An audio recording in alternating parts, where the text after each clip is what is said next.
कृष्ण हरी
वेदाधिक श्रवले न कळे दयापार शास्त्राशी निर्धार नाही कळला तो हा श्रीहरी नंदाची घरी क्रीडे नाना परी गोपिकाची चोरावया निघे गोपिकांचे लोणी चोरावया निघे गोपिकांचे लोणी सवे सवंगडी एक सरे एका जनार्दनी खेळ कसे खेळा नकळे आगळ आगमा निगमा तो हा श्रीहरी नंदाची घरी क्रीडे नाना परी गोपिका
पांडुरंगा करू प्रथम मला दुसरे चरण संतांच्या त्यांचा कृपा झाले कथेचा विस्तारू बाबाजी सद्गुरु दास तुका जयांचे केल्या स्मरण होय सकळ विद्येचे अधिकरण हेची वंतू श्री चरण श्री गुरुचे हे नमस्कार होनी आता श्री गुरु चरण सरोजनित मन मुकुर सुधारी बलराम रघुबर विमल सुधो दायक फलचारी बुद्धिहीन तनु जानिके सुमिरो पवन कुमार बल बुद्धि विद्या देहु मोहि सरहु गणेश विकार जय हनुमान ज्ञान गुण सागर जय कपीस देहु लोक उजागर राम दूता तुलित बलधामा अंजनी पुत्र पवन सुत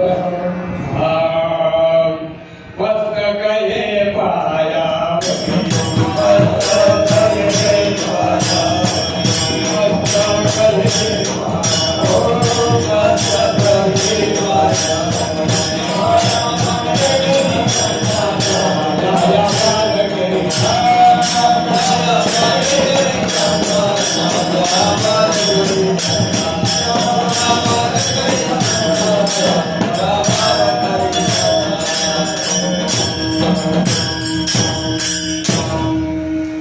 वेदाधिक श्रमणे नकळे दयापार शास्त्राची निर्धार नाही कळला दोहा श्रीहरी नंदाची या घरी क्रीडे नाना परी गोपिकांची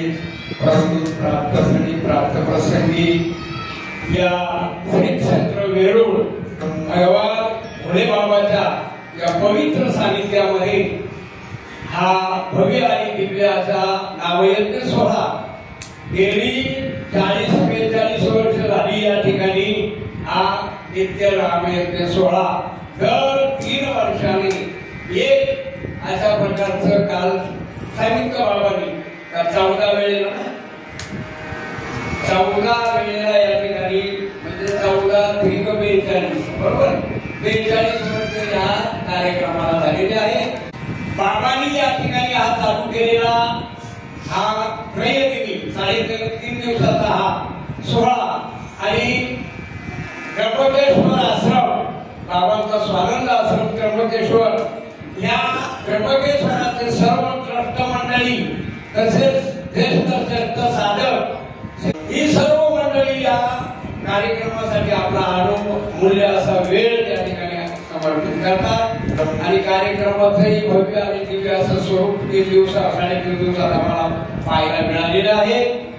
आणि आजचा त्या कार्यक्रमाचा समारोप सांगता अशा प्रकारची कार्याच्या कीर्तनाने होत असते. कारण जीवनामध्ये अशा प्रकारचे कितीही कार्यक्रम करा, कितीही दिवसाचे करा, पण काळा जर झाला नाही तर त्या कार्यक्रमाला काही किंमत. कारण काला हा कळसाचं कीर्तन आहे. आता कळसा परते पुन्हा बांधकाम पुन्हा पुढच्या वेळेस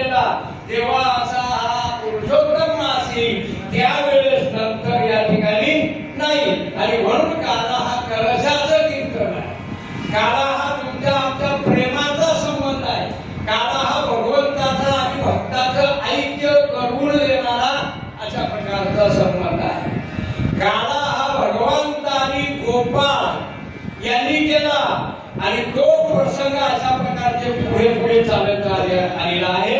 पहिला काला वाळवंटात झालेला आहे आणि आपले ज्ञानोबा हे गगनारी झाली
केलेला आहे आणि त्या कालेचे आपण साक्षीदार आहोत. काला हा भक्ती आणि भगवंताचं सानिध्य, कारण भगवंतास जवळ जाण्यासाठी भक्ती हा पर्याय दाखवलेला आहे. पुढे भक्तीने धैर्य हाती, मागे ज्ञान वैराग्य धर्म येती, स्थिर केली जी अचपळे होती, सिंध आलोनी लावी पंथिगा मनोनी अनुया देशा. हो, म्हणून आपण या कार्यासाठी आलेलो आहोत. म्हणून पहिलं कार्य भक्ती आहे आणि ती भक्ती प्रेम स्वरूपाची भक्ती असावी. इतर भक्ती या ठिकाणी चालत नाही. भगवंताला प्रेम भक्ती हवी आणि तीच भक्ती गोपिकांनी त्या भगवंताच्या सानिध्यात केली आणि म्हणून ते सानिध्य त्यांना लाभलं आणि त्याचा परिणाम त्यांना देवाचं खरं सुख प्राप्त झालं. आणि ते सुख आपल्याला जर प्राप्त करायचं असेल, ह्या सुखाची अपेक्षा करण्यासाठी वेदाधिक निरनिराळ्या प्रकारची त्यांनी तपश्चर्या केली, सांगण्याचा प्रयत्न केला, पण त्यांना त्यांचा अंत किंवा पार शेवटपर्यंत त्यांना समजलेला नाही. त्यामध्ये ते म्हणतात वेद जाणून गेला पुढे पपरावला श्रुती नेती नेती म्हणती गोविंद रे. श्रुती शास्त्र सांगतात त्या गोविंदाशिवाय आणखी पुढचं कोणी, आणि मग त्याच गोविंदाचे आपल्याला या ठिकाणी काय करायचं आहे, पवळे गायचं आहे. कारण वेदांना काय कळाला नाही, तर वेद भगवंताने तयार केलेले आहे.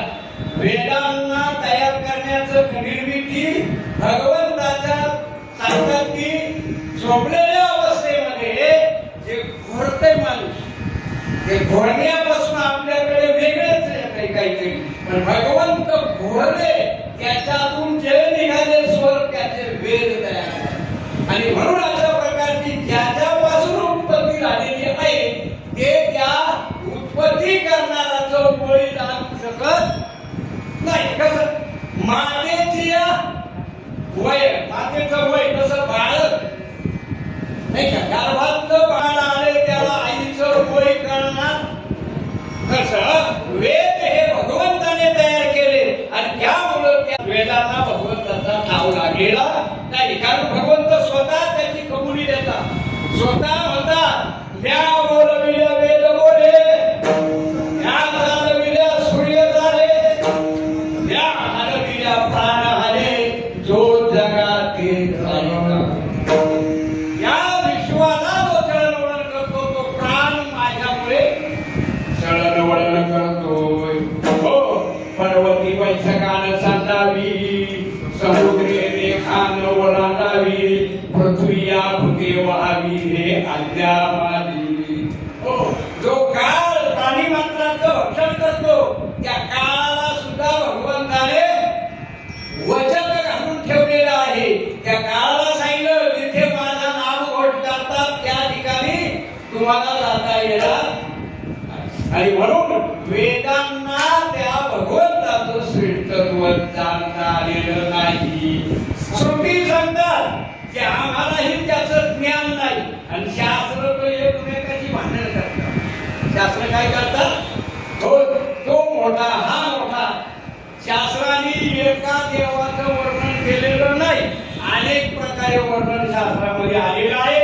म्हणून या असलेल्या एका देवाचं आम्ही तुम्ही आम्ही म्हणतो एक गाव आम्ही आपल्याला त्याच्याशिवाय अनेकाचं नाम आवडत नाही. कारण तो देव आणि त्याचं ध्यान जर आपल्या अंतःकरणात जर बसलं तर आपलं प्रेम वाढल्याशिवाय राहणार नाही. आणि म्हणून असा तो भगवंत, त्या भगवंताला शास्त्रही जाणू शकत नाही, शास्त्राचा त्याचा निर्धार कळालेला नाही. आणि म्हणून शांती ब्रह्म नाथ महाराज या अभंगाचा प्रसंग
पण त्यांना काही त्या ठिकाणी त्या भगवंताचं अंत आणि पार जुळवता आलेला नाही.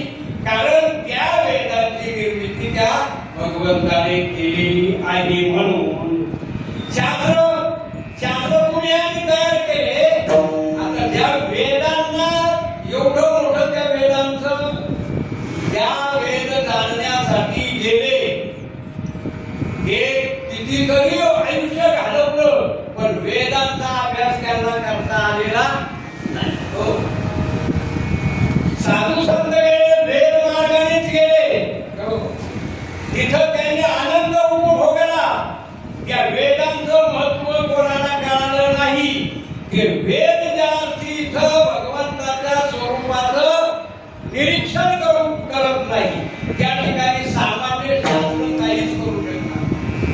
शास्त्र ही विवाद करता करता भांडता त्यांचं आयुष्य गेलेलं. आणि म्हणून त्यांना सुद्धा त्याचा निर्धार परिपूर्ण कळालेला नाही. मग असा तो भगवंत आहे ना, त्याचं चरित्र आपल्याला या ठिकाणी मानायचं आहे.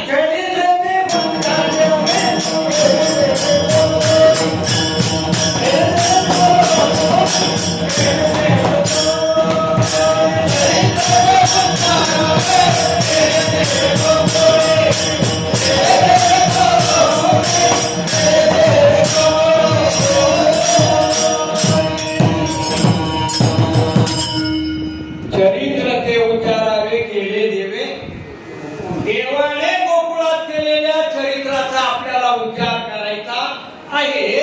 पण अगोदर या ठिकाणी देव आपण जन्माला घातला पाहिजे तर तुमचं चरित्र आपल्याला सांगता येईल, नाही तर ते सांगता येणार नाही. कारण देवाला अवतार घ्यावा लागतो, तो कशासाठी घ्यावा लागतो हे महत्वाचं कार्य आहे. कशासाठी घेतो? ज्या ज्या वेळेला धर्माची हानी होते, अधर्म वाढतो, त्या त्या वेळेला भगवंताला अवतार घ्यावा लागतो. आणि काय करतो अवतारात येऊन? परित्राणाय साधूनां विनाशाय च दुष्कृतां धर्म संस्थापनार्थाय संभवामि युगे युगे. आता तो भगवान यदा यदा हि धर्मस्य ग्लानिर् भवति भारत अभ्युत्थानम् अधर्मस्य तदात्मानं सृजाम्यहम्.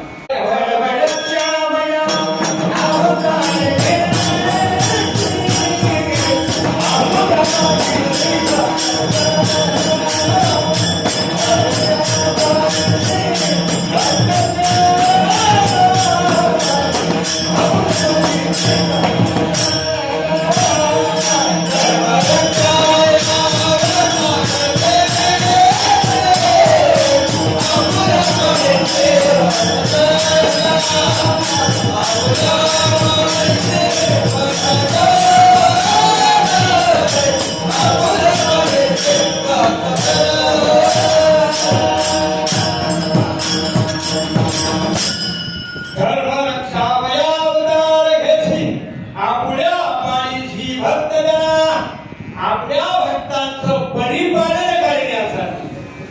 भगवंताला या पृथ्वी तलावर यावं लागतं आणि अशा प्रकारचा तो भगवंत यायचा आहे त्यावेळेला काय या पृथ्वीवर भयंकर पाप झालेलं असते आणि पृथ्वी स्वतः त्या पापाच्या ओझेनं ती भारामृत झालेली आहे आणि ती पृथ्वी ब्रह्मदेवाकडे गेली वत्सरूपी पृथ्वी ब्रह्मयापाशी जाय नेत्री वाहितोय सांगत असे डोळ्यातून असून आला वाचा आणि सांगते पृथ्वीवरील दैत्य मानले ते आता पृथ्वीवर अशा प्रकारचा पापाचा ओझं झालेला आहे तेव्हा तुम्ही काहीतरी त्याच्यावर इलाज करा आणि ब्रह्म इंद्र महेश हे सगळे एकत्र निघालेले आहेत आणि ते वैकुंठवासी भगवंताकडे गेलेले आहेत आणि त्या भगवंताकडे गेल्यानंतर त्या ठिकाणी सांगितलं की आता आपल्याला असा असा अवतार घ्यावा लागणार आहे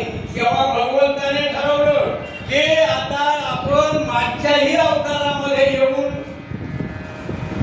काहीतरी मोठं कार्य केलेलं आहे आणि आताही या कार्यात यायचं आहे त्या राम अवतारामध्ये वानर होतो आता आपल्याला पुन्हा गोपाळ होऊन यावं लागले कशासाठी तो प्रसाद खाण्यासाठी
आता तू वडील होई का सर्वज्ञ वाणी नवी आज्ञा तुझी वाणी तुझ्या आज्ञा मी पाळी संपूर्ण महाभारत जरी घडलं पण भगवान श्रीकृष्णानं बळी लावला तर एकदा ऐकलं अशा प्रकारे भगवंताने ठरवलं की आता तू वडील होय मी तुझीच आज्ञा पाळी मग आता वडील म्हणल्यानं तर आपल्याला आता समाधान वाटले मोठा समाधान वाटतं व्यवहारात सुद्धा आपण जर दुसऱ्याला थोडा मान दिला मोठेपणा दिला तर आपली किंमत वाढत असते आणि म्हणून त्याच्यासाठी भगवंताने पहिला मान सांगितला तुला मोठेपणा सगळं कार्य तुझ्याशिवाय होणार आणि मग त्या अवतार कृत्याला तयार झाले आणि सगळ्या अशा प्रकारचं ठरलेल्या ठिकाणी तर त्यावेळेला वसुदेव आणि देवकीनं भयंकर तप केलेलं होतं कारण तपाच्या सामर्थ्याशिवाय भगवंताचा अवतार होऊ शकत नाही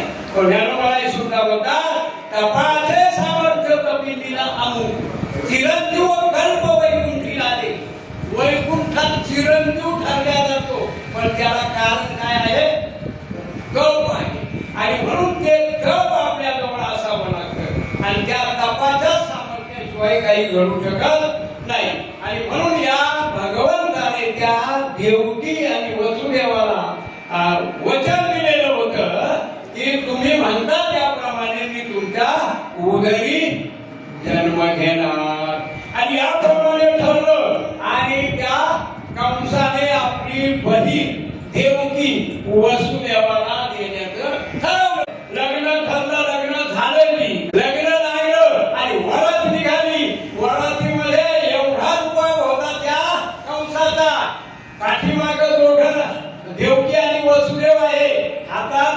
घोड्यांचे वाघोर कंसाच्या हातात आहे आणि आनंदात रथ चाललेला आहे आणि चालता चालता रथ मध्यभागी आला आणि वरून आकाशातून भयंकर अशी गर्जना आली.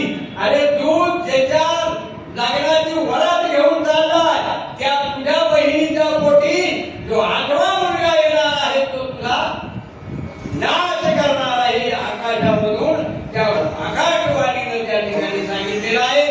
8वाईचा पुत्र वधील तुझी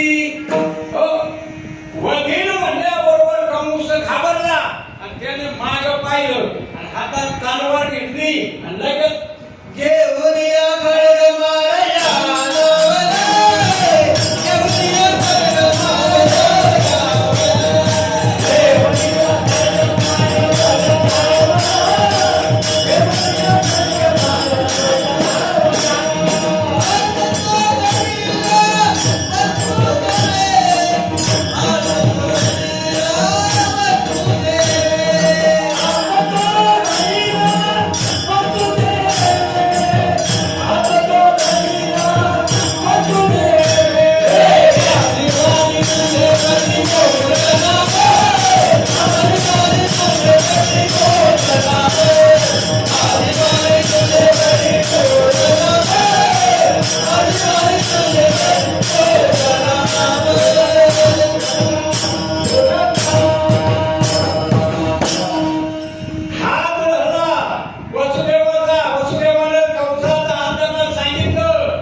वाचवलं आणि त्यांना म्हणजे आता लगेच त्यांना बंदी खाण्यामध्ये ठेवा. पहिला मुलगा देवकीला झाला आणि तो मुलगा निघून दिला कोणाकडे कंसाकडे. कारण कोण संत जे बोलतात ते तसं वागतात आणि जे बोलतात तसे वागत नाही. तुम्ही आम्ही संत मात्र जसं बोलतात तसं ते वागतात. वसुदेवानं ते मुलगा उचललं त्या कंसाकडे गेलं. कंसाने पाहिलं या बाळाचा काही अपराध नाही कारण हे पहिले आणि आपल्याला सांगितलं की तो 8वं सांगितलंय म्हणून हे आपल्या काही कामाचं नाही. पहिलं दिलं निवडून हे तिला वाटलं बरं झालं जाऊ द्या आपला एक तरी खेळायला मिळेल आणि म्हणून त्या ठिकाणी दुसरा जन्माला आला. ते दुसरं गेलं ते मग याचाही काही उपयोगी. 2 नेल्यानंतर मग मात्र तिकडं नारद मुनीनं चळवळ सुरू केली. हे सांगायला लागले की या कंसाचं जोपर्यंत पाप होत नाही पुण्यवंताला शिक्षा होत नाही पाप्याला शिक्षा होते आणि म्हणून त्याचं पाप घालण्यासाठी आता इथं काहीतरी उपयोग केला पाहिजे.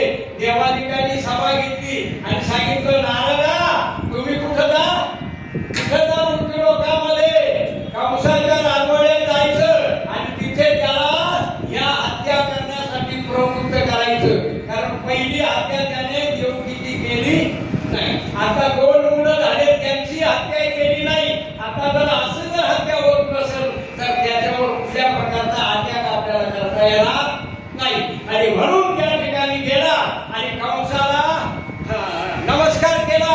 नारदाने या नारद मुनी या बसायला आसन दिलं आणि मग त्याला बसवल्यानंतर गप्पा मारायला सुरुवात केली.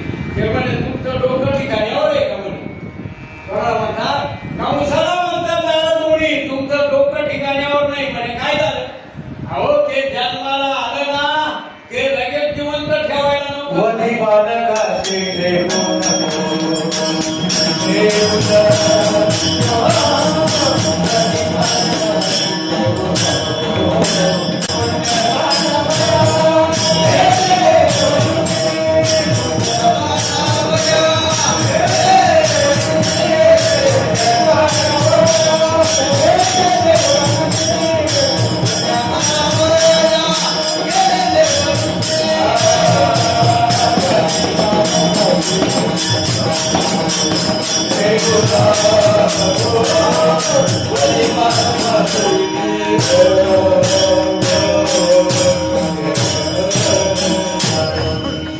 नारद मुनी सांगतात कंसा हा म्हणजे कसं हे म्हणत 8 दगड आतमध्ये माझ्याकडे बारीक बारीक दगड आले आणि एक एक लाईन फिरते म्हणे एक ते किती आहे पहिला आहे ना इथून मग वाचो एखाद वेळा उलट गणित केलं तर बघ बरं कसा येतो मग उलटी करून सुरुवात केलं 8व्यापासून तर तो पहिला किती आला 8वा आला म्हणजे असं जर केलं तर कदाचित म्हणजे ते खरं नाही मग ते खरं आहे ना मग लवकर तू त्यांचा काय कर नाश कर मग त्या 6 मारले दुरात 6 मार्ग मारली 7वा जो गर्भ योग मायाने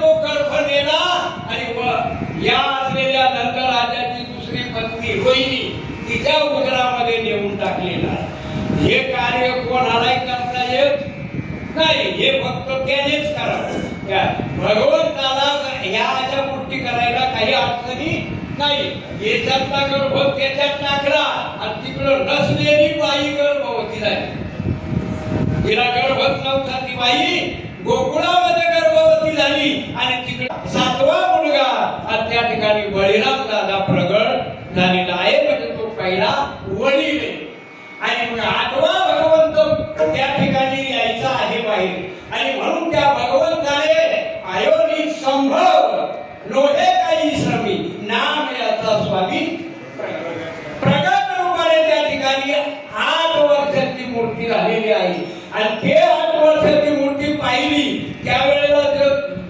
अंधार होता त्या कोठडीमध्ये सगळीकडे सूर्यासारखा लक्ष प्रकाश त्या ठिकाणी पडलेला आहे आणि तो प्रकाश पाहिल्याबरोबर तिचे देवतीचे डोळे तेजाने लोभलेले आहे आणि ते भगवंताचं स्वरूप पाहिलं आणि ती रडून सांगायला लागली लवकर लपवा त्याला तुम्ही काय करा लपवा तो येईल आणि तो हा दुष्ट कंस मारीन माझ्या बाळाला आणि म्हणून तुम्ही त्याला लपवा बरे थांबा काही काळजी करू नका भगवंत 8 वर्षाचे होते त्याच्यामुळे ते स्पष्ट बोलले सांगितलं तुम्ही काही काळजी करायची नाही मी तुम्हाला पुढचा मार्ग सांगतो मी तुमच्या म्हणण्याप्रमाणे तुमच्या मातीवर खेळणारा लहान होतो पण इथं ठेवून तुम्हाला जमणार नाही काय करायचं मला घंटाच्या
काम नाही म्हणजी असती रक्षेपा त्यांना पहिले सकट राखणदारे सुद्धा मी मोहून टाकलेले आहे ते तुम्हाला काही करू शकणार नाही आणि म्हणून एवढं सांगण्यासाठी मी 8 वर्षाचा मुलगा झालेलो आहे तुम्ही काळजी करू नका पुन्हा भगवंत त्या ठिकाणी लहान झाले वसुदेवाने टोपलीत टाकलं आणि यमुना नदीच्या प्रवाहामध्ये घुसलेले आहे यमुना नदीला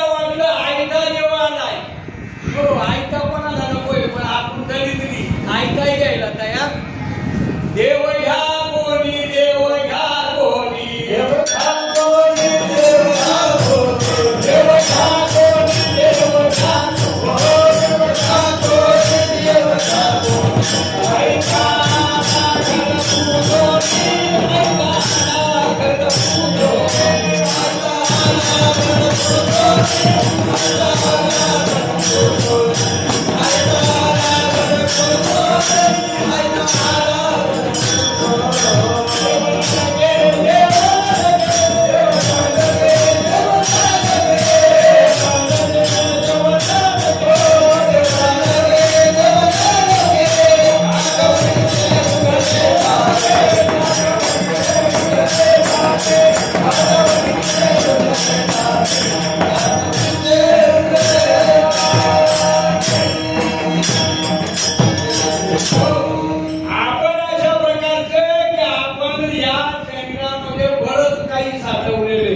म्हणजे जेवण करून साठवलं ते नाही. काम, क्रोध, लोभ, मद, मत्सर, दंभ, अहंकार काय काय असतील नसतील तेवढे त्यांच्या बहिणी आमच्या चौक्या सगळ्या याच्यात साठवलेल्या आहे. हे एकदा बाहेर गेल्या का त्यावेळेला हे शरीर निर्मळ होईल आणि निर्मळ असलेल्या शरीरामध्ये भगवंत एवढं राहतो. आणि म्हणून चित्त करी निर्मळ निर्मळ चित्त झाले की भगवंताला त्या ठिकाणी आवडतं. पण आपण मात्र या चित्तामध्ये अनेक विषयाचा पसारा मांडलेला आहे. त्यामुळे तो देव आपल्याकडे लवकर येणार नाही.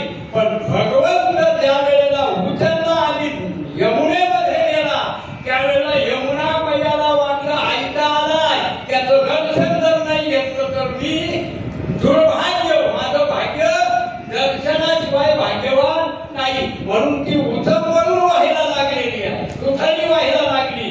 दुथडी वाहिल्याबरोबर या असलेल्या वसुदेवाचं नाकापर्यंत पाणी गेलं. तोंडात पाणी गेलं की थोडं बरं आहे, पण नाकात पाणी गेलं का माणसाचं संपूर्ण आयुष्य. आणि म्हणून भगवंताने विचार केला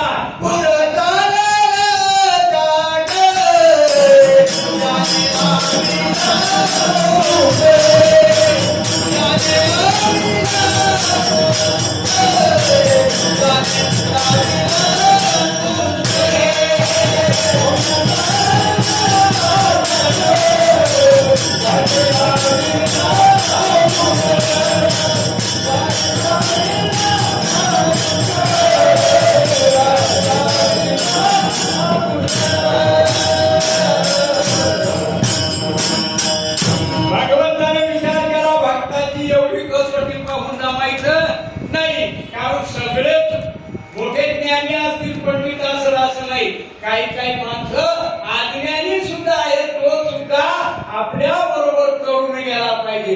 कारण देवाजवळ तो भेदभाव नाही. कारण उंचीचं काही नेले भगवंत कृष्णे भाव भक्ती की भावानं आपल्याला शरण आलेला लगेच आपला पायाचा अंगठा त्या ठिकाणी पाण्यामध्ये सोडल्याबरोबर यमुना मैया दुभंग झालेली आहे. रस्ता मिळाला आणि भगवंताला त्या ठिकाणी ठेवलं.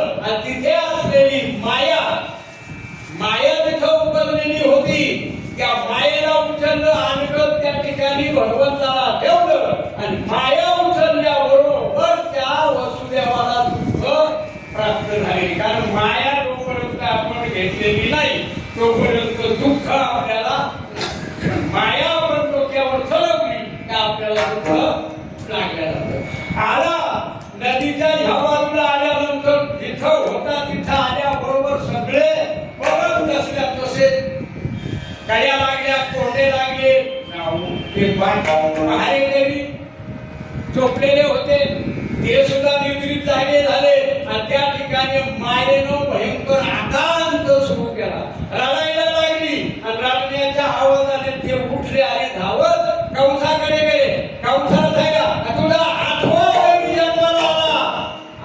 वैरी जन्माला आल्याबरोबर कंस घाबरला आणि घाबरून त्या ठिकाणी त्या आठव्याला मारण्यासाठी धावलेला.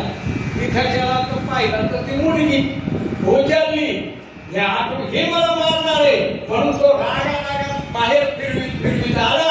आणि बाहेर आल्याबरोबर ती त्याच्या हातात उठी पडली.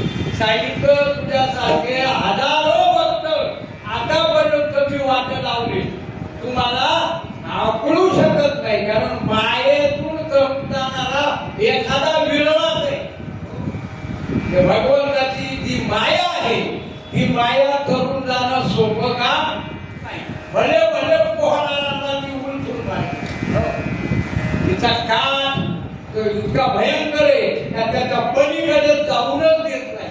म्हणून माया टाकून दिली, त्याचं ममत्व गेलं. मी आणि माझं हे त्याचं आठवण संपली. मी आणि माझे आईची आठवण विसरले त्याचे अंतःकरण पार्था तो सत्याची दान निरंतर. असा कोणी असेल ना तरच तो मायेला जिंकेल, अन्यथा कोणी जिंकणार नाही. आणि म्हणून त्या ठिकाणी त्या कंसाच्या हातातून निपटली आणि ती माया आकाश मार्गामध्ये सांगायला लागली, हे कंसा तुला मारणारा माझ्या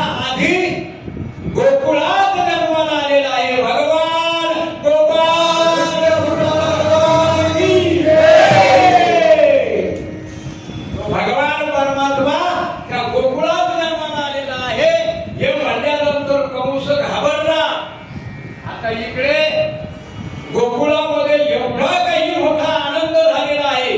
त्या गवळणी येतात, कोणी काय आणतं तर कोणी काय ते वाणे घेऊन यायला लागले.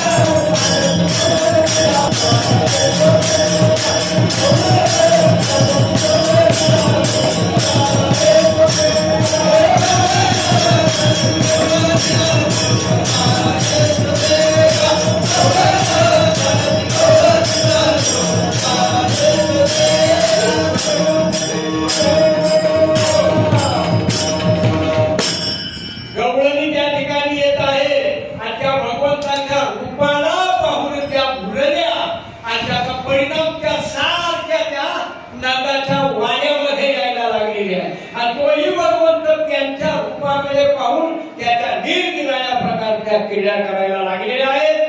असा तो भगवान वेदाधिकांना दुर्लभ असा, वेदाधिकांना ज्याचा महिमा ज्याचं श्रेष्ठत्व सांगता आलं नाही, कळालं नाही, शास्त्रांना त्याचा निर्धार समजला नाही, असा भगवंत त्या गवळणीनं त्या ठिकाणी आगळला. आणि तोच भगवान नंदाच्या घरामध्ये असं नाचला.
गोपिकांच्या ठिकाणी एवढं प्रेम दिलेलं आहे.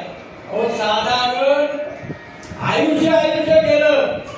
योगिया मुनी ज्याला ध्यानी, योगी मुनी ध्यानाला बसले, आयुष्य घालवलं तरी त्यांना त्या परमात्म्याचं सुख प्राप्त झालेलं नाही. आणि हे सहज त्या गोपिकांना प्राप्त झालं.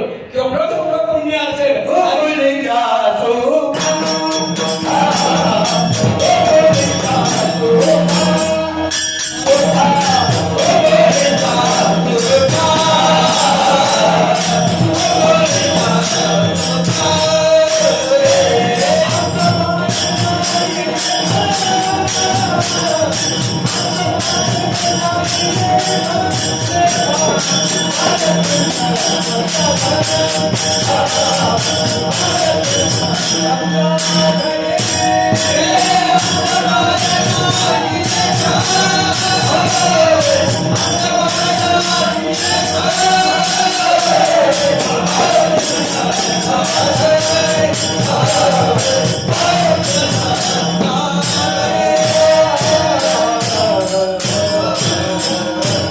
गोकुळीचा सुखा अंक पार नाही रेखा, बाळकृष्ण नंदा घरी आनंदल्या नरनारी.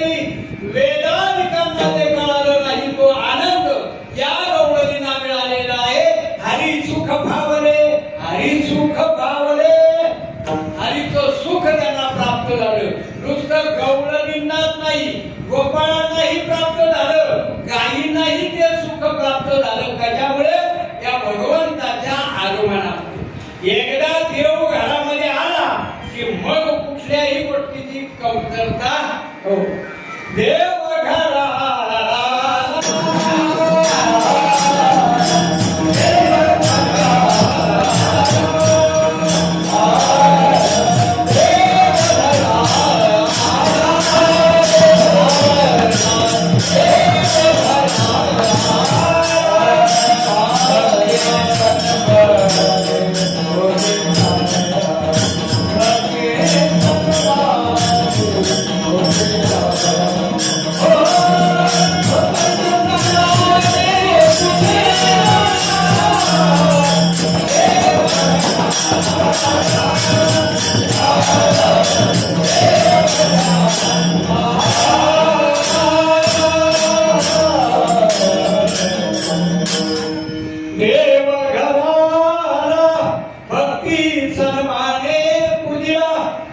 भक्ती प्रेम आनंद याने त्या ठिकाणी त्या भगवंताची पूजा व्हायला लागलेली आहे.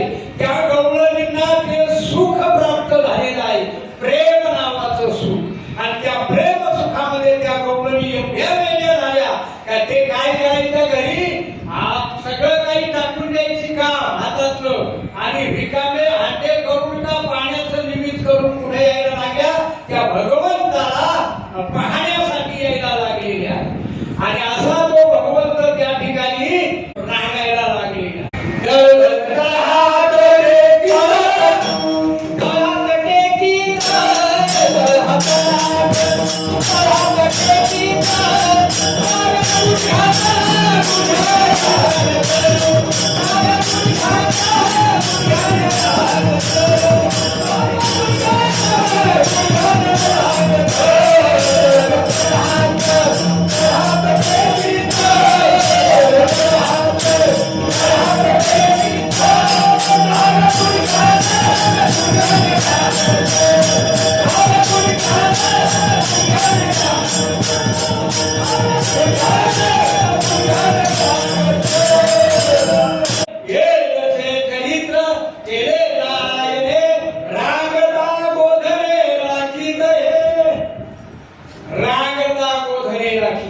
भगवान परमात्मा रागायला लागलेला आणि नाचता नाचता तो काय करायला लागला, गोपिकांचं प्रेम आपल्यामध्ये सोडून यायला लागलेलं आहे. गोपिकांचं प्रेम, कारण एकदा प्रेम माणसाचं भगवंताने घेतलं की मग मात्र त्याला कुठं जायची गरज नाही. भगवंत त्या ठिकाणी चित्ताला असे काही वेद लावतो.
भगवंताने सर्व गवळणींचं त्या ठिकाणी निमित्त म्हणून दाखवलं चोरी करण्याचं. पण तो काय चोरायचा, चित्त चोर. लोणी हा त्याचा प्रकार दाखवले. लोणी हे मऊ आहे, मेणाहुरी मऊ आहे. तसं सज्जनाचं चित्त सुद्धा लोण्यासारखं. कैसे सज्जनाचे चित्त बहु मेणाहुरी, मेणाहुरी बहु असं चित्त भगवंताचं. आणि त्याला ते चित्त चोरता येतं. असं कठीण चित्तात विषय असणे का ते चित्त भगवंत चोरत नाही. या गवळणींच्या घरी जायचा आणि त्या ठिकाणी चोऱ्या करायला तो लागलेला. त्या गोपाळाला जमवलं, वेळवणी गोपाळ, सगळे गोपाळ त्या ठिकाणी एकत्र गेले. सवंगडी ती एक प्रकारची काय झाली त्यांची मंडळ तयार झाली होती, त्याला म्हणतात चौर्य मंडळ. कारण या नाथबाबांनी या अभंगाचं शीर्षकच चौर्य मंडळ दिलेले. चौर्य कर्म म्हणजे चोरी करण्यासाठी जे काही लागतंय ते भगवान गोपाळ कृष्णाने त्या सगळ्या लोकांना सांगितलं. सगळे चला तुम्ही काय करा, माझ्या बरोबर याल तरी आले नाही, यावगे माझ्या मागे मागे आधी देतो पोटभरी पुढे म्हणाल. तुम्ही माझ्या बरोबर या, तुम्हाला इतक्या दिवस त्यांनी अपुरं ठेवलं, मी तुमचं पूर्ण पोटभर देईल, पण माझ्या बरोबर या, माझ्या मागे मागे या, मी सांगेल तसं करा. मग काय करा, कुणी खडे आणा, कुणी वस्त्र गाळून माती आणा, वस्त्राने गाळलेली माती आणा, कुणी सालाटे आणा, काटे आणा, कुणी असं लांब काठे आणा, प्रत्येकाला वेगवेगळं साहित्य आणायला लावलं. ते म्हणजे विचार करतात, काही माणसं पण विचार करतात, विचार करणारे असलेच पाहिजे. हो, विचारा वाचुनी न पावे समाधान, विचार करणारे असावे. त्याने विचार करायला लागला, चोरी करायचं कर्म आम्ही ऐकलेले लोकांकडून, काही ठिकाणी आम्ही पाहिले, पण तुम्ही म्हणतात तशी चोरी आजपर्यंत आम्ही पाहिली नाही. कारण चोरी करण्यासाठी काय काय लागतं, पूर्वीच्या काळी पहाडी असायचा, पहाडीनं भिंती बोध पाडायचं, हात घुसायचे. म्हणजे चोरी करण्यासाठी काय असावं लागतं, पहाड किंवा एखादा हातोडा पाहिजे. त्याच्यानंतर आपल्याला कुणी मारायला आला तर आपल्या जवळ एखादा खंजीर तलवार पाहिजे, तरच आपला बचाव होईल. हे दाखले तुम्ही म्हणे माती आणा, खडे आणा, सालाटे आणा, याचं काय काम आहे? अरे म्हणे तसं नाही, हे कशासाठी मी सांगितलं, आपण ज्या वेळेस आतमध्ये गेलो आणि आतमध्ये गेल्यानंतर आपल्याला ही उतरलं नाही म्हणे.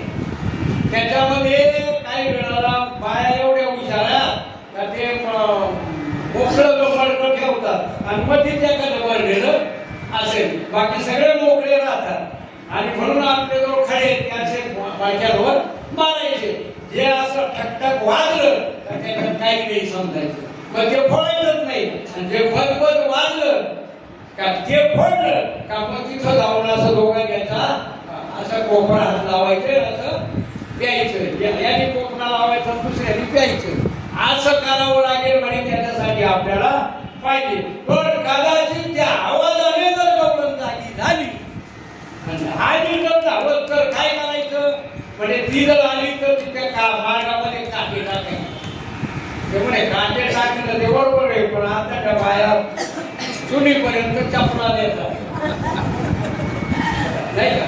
आपला किचन रूम मध्ये चपला वापरतात, त्या बाहेरच्या रूम मध्ये वापरतील. म्हणून म्हणे ते चपला असल्यावर त्याच्या काट्याचा काही उपयोग होणार नाही. तुम्ही उगाच चिकित्सा करू नका, तुम्ही चपला आलं नाही पूर्वीच्या काळी, आता चपला घालायचा.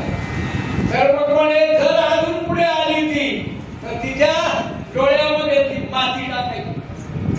माती टाकली का ती डोळे चोळीत नाही, तेवढ्या वेळात आपण पळून जायचं. ते म्हणजे एखाद्या वेळेस तिने चष्मा घातला तर माती खाली पडून डोळे चोळणार नाही, ते आपलंच पण असं कदाचित होऊ शकतंय. म्हणजे राहू द्या म्हणे, ते असं ते, पण मी सांगतो त्या वस्तू तुम्ही घ्या. आणि गोपाळ सगळे गोळा केले आणि त्या ठिकाणी एका घरामध्ये गेले. ते घरामध्ये गेल्यानंतर घरामध्ये दरवाजा आपल्या भिंतीच्या बाजूला उभे राहिले आणि आतमध्ये कसं जायचं ते म्हणे दरवाजाला कडी, अजून कोणा पॅक केलेले, कारण अजून सुरक्षितता राहते. मग आज कसं जायचं, तुम्ही म्हणे सगळ्यांनी डोळे झाका. डोळे झाकले का आपण तिथं पाहिजे तिथं जाणार.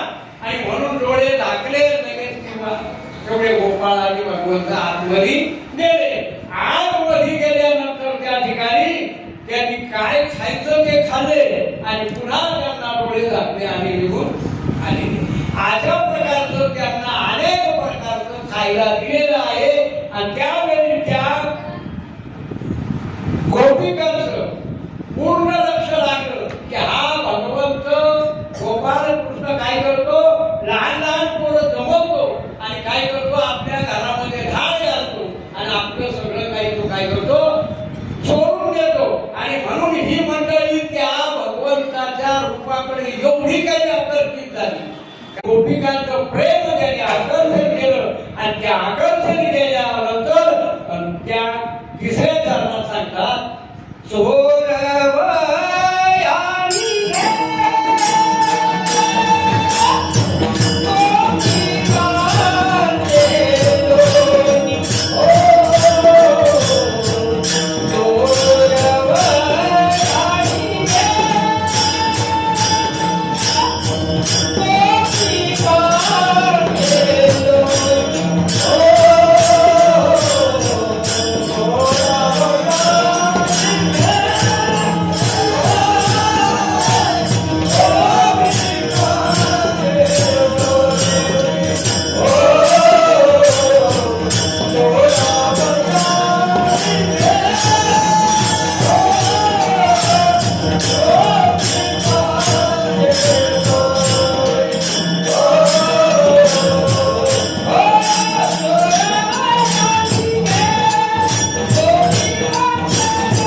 त्या गोपिकांचा घरी जायचा आणि तिथं लोणी चोरून आणायचा. लोणी म्हणजे चित्त चोरून आणायचा आणि ती जेणेकरून त्या गौरणी सारख्या त्या ठिकाणी त्या भगवंताच्या स्वरूपाकडे आकर्षित व्हायच्या अशा प्रकारचं कार्य केलं चोरोलीने. आणि गोपिकांचे लोणी सगळे समंगळे एक रे अशा प्रकारचं त्या ठिकाणी कार्य केलेलं आहे. आणि मग त्या ठिकाणी अनेक प्रकारच्या खोड्या केल्या. गवळणीनं सांगितलं की अशा प्रकारचं तुझा मुलगा येतो त्याला म्हणे तुझा मुलगा अशा अशा चोऱ्या करतो. आता कोणत्या आई बापाला वाटणार आहे आपला मुलगा चोऱ्या करणार आहे म्हणून. ती यशोदा म्हणते माझा मुलगा चोऱ्या करत नाही. कोणाच्या जर घरी चोरी केली असेल तर तिला काय करावं मुंगे मानासह पकडून आणावं. आणि म्हणून त्या ठिकाणी त्या भगवंताला पकडून आणण्यासाठी एक बाई तयार झाली.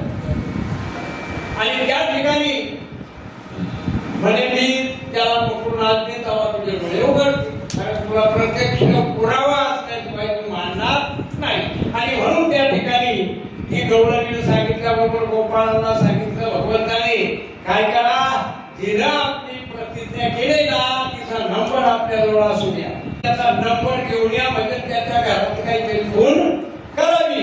आणि म्हणून त्या ठिकाणी त्या घराची खून केली आणि सगळे गोपाळ ठरल्याप्रमाणे त्या ठिकाणी गेले.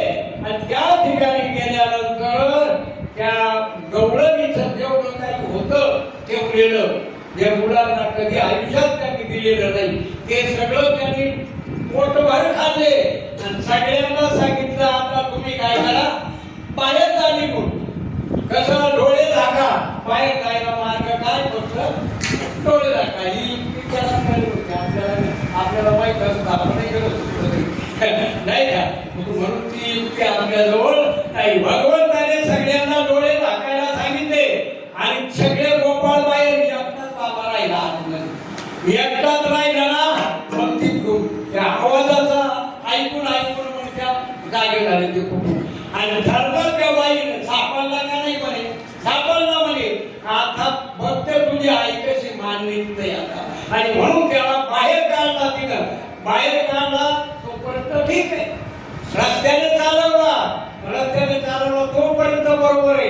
पण अजून पुढे गेल्यावर लय गर्दी झाली. कारण हे काय होतं, पाहायला चालले काय नेमकं व्हायला चालव कशाला चालवले. आणि म्हणून पाहायला पोरं जमली, त्याच्यामध्ये तिचाच पोरगी आला. भगवंताने हळूच आपला तिच्या आईच्या हातातून हात काढला आणि त्या पोराचा हात, तिच्याच मुलाचा हात तिच्या हातात जपून दिला. भगवंत जाऊन तिकडं पहा, यशोदा मैयाच्या गोदमध्ये तिथं आनंदात राहायला लागलेला आहे. तिथं आनंद चाललाय. तिथं गवळण बाकीच्या जमल्या तिथं यशोदेच्या घरी आनंद लुटणाऱ्या, पण बाकीच्या गवळणी आता बरोबर पकडलाय. त्या पाहणाऱ्या पाहतात ही बाई कुठं चालली म्हणून तिथं पोराला घेऊ. तो पोरगा म्हणतो अगं सोड आई म्हण, मी तो म्हणे मी नाही, मला नाही माहिती म्हणे, आता तुला सापडलाय मी सोडणारच नाही.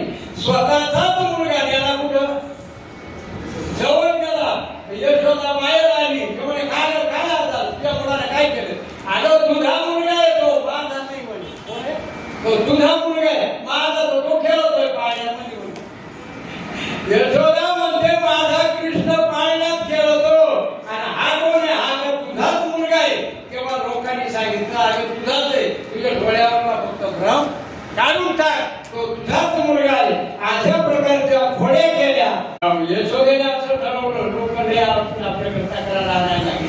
मग त्या तक्रारीचं निरसन म्हणून त्याला सांगितलं का उद्यापासून कुठं जायचं.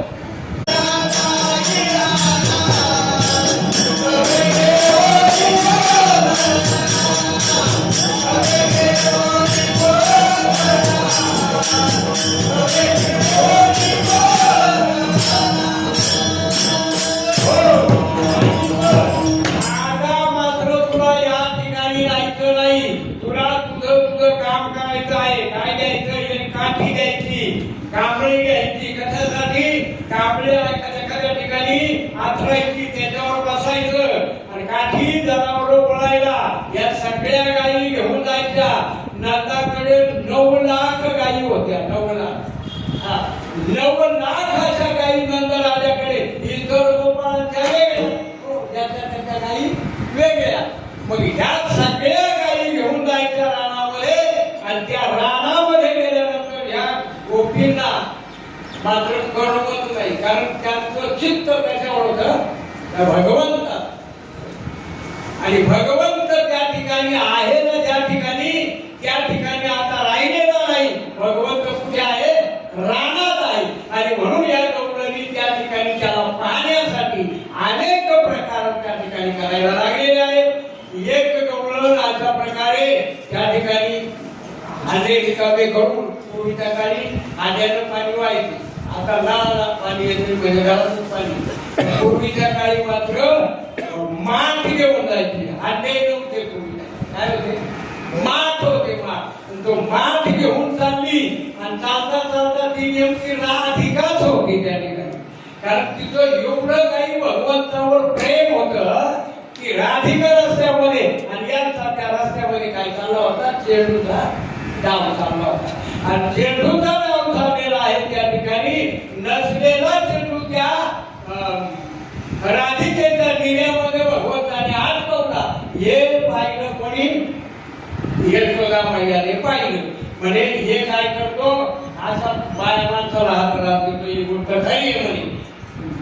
म्हणल्यानंतर त्या ठिकाणी आलं म्हणे तसं नाही आई, मी काहीच करत नाही. ह्याच माझी काय करतात, कोणी करतात, माझा चेंडूने लपवला. राधिका म्हणे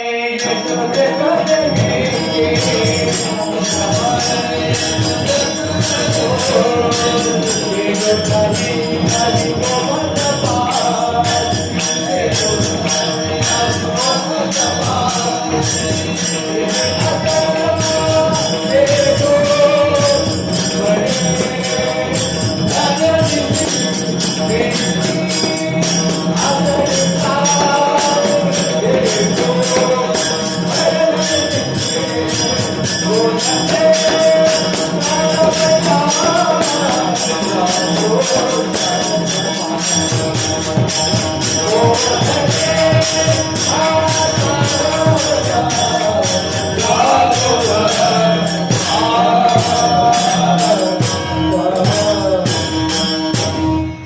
माझी भेटली राधिका गवळणी कृष्ण लाल मागे नेली असोनी नेली असंगीता चेंडू परे मग जेव्हा तुम्ही लबाळे लतिका माझ्या गोपाळ तुम्ही हाळ घेता तुम्ही स्वतः त्याची खोडी करता अशा प्रकारचे भगवंताचं पुन्हा गायी वळायला गेलेले आहेत गाया वळायला लावल्या तर गाया काय सगळ्याच गाया एका ठिकाणी राहत नाही एक एक गायीला वेगवेगळं वळण नाही गायाचं नाव भगवंताने इंद्रियांना पोचवलेले गायामध्ये आपल्या शरीराला जेवढी इंद्रिय आहेत ना तेवढ्या गायी आहेत आणि ह्या गायी वळायला आपल्याला अवघड आहे त्याच्यात आणखीन एक गाय अवघड तिथं मनेरी गाय म्हणतात आणि ती गाय काही आपल्याला आवडता येते सगळ्या गायी कदाचित आवडता येते पण ही मनेरी गाय ती अशी एवढी कठीण आहे ती वाचण्यापेक्षा ती फार मोठी कठीण आहे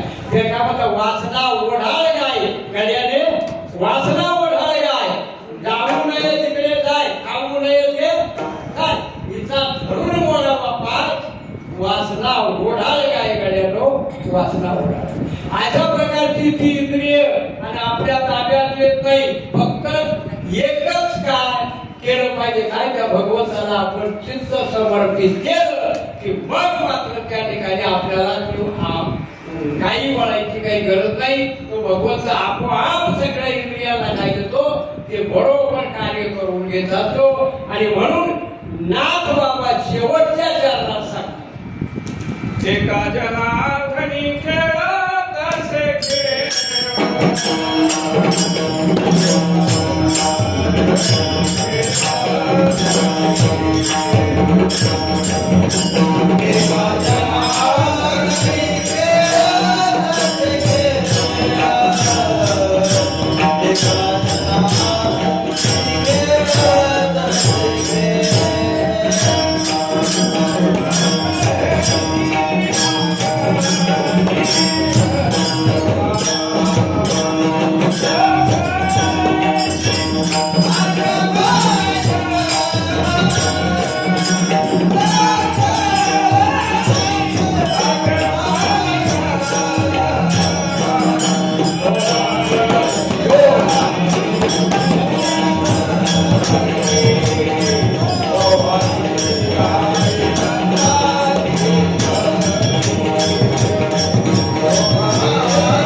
खेळ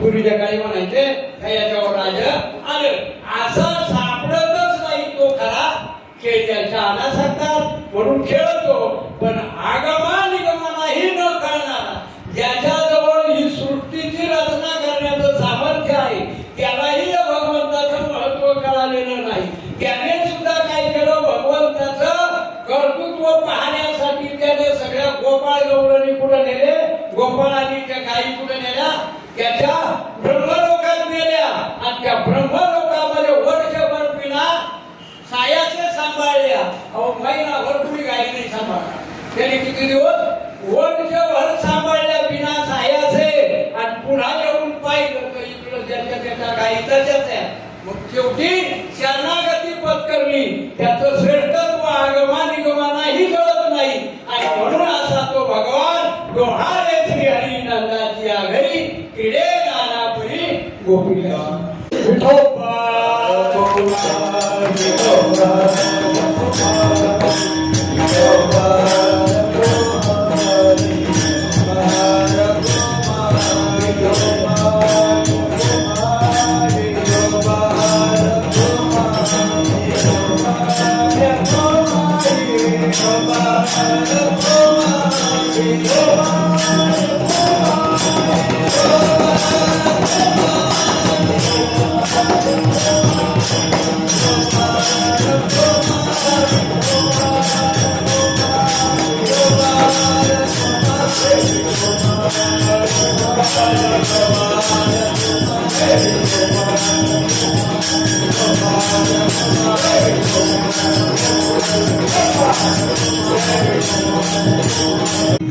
वेदाधिक श्रमणे नकळे दया पार वेदाधिक श्रमणे नकळे दया पार शास्त्रासी निर्धार नकळेची तो हा श्रीहरी नंदाचे घरी क्रीडे नाना परी गोपिकासी या अशा प्रकारचा तो भगवान परमात्मा त्या ठिकाणी खेळ खेळत आहे आणि खेळ खेळता खेळता त्या ठिकाणी तो आनंद गगनात मावेल असा त्यांचा झालेला आहे आणि त्या आनंदाच्या भरामध्ये त्या ठिकाणी आता सांगतात देवा आता खेळ मोडावा परसा आता खेळ मोडून टाका कारण आपल्याजवळ काय आहे खांदी भार हो काय खेळायाचे सुख एवढा आपण अट्टहास केला किती अट्टहास केला शिरून गेलो एकदम आणि म्हणून पाय पिठी झाला असेल पाय पिठी झाली आतापर्यंत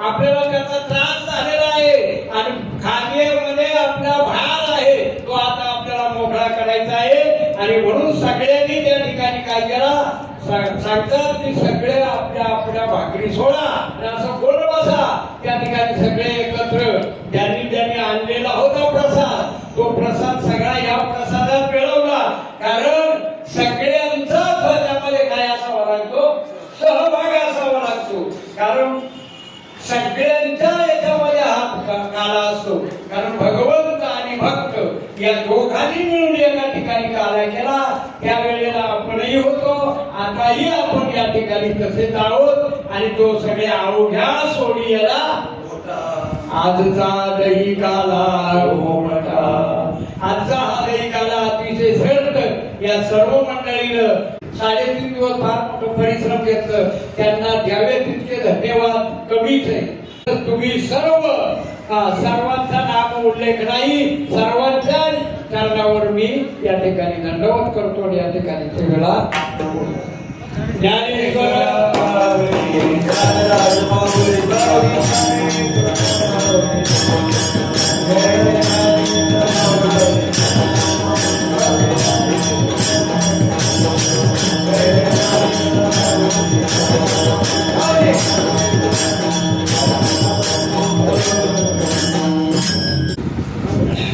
Ave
तुझे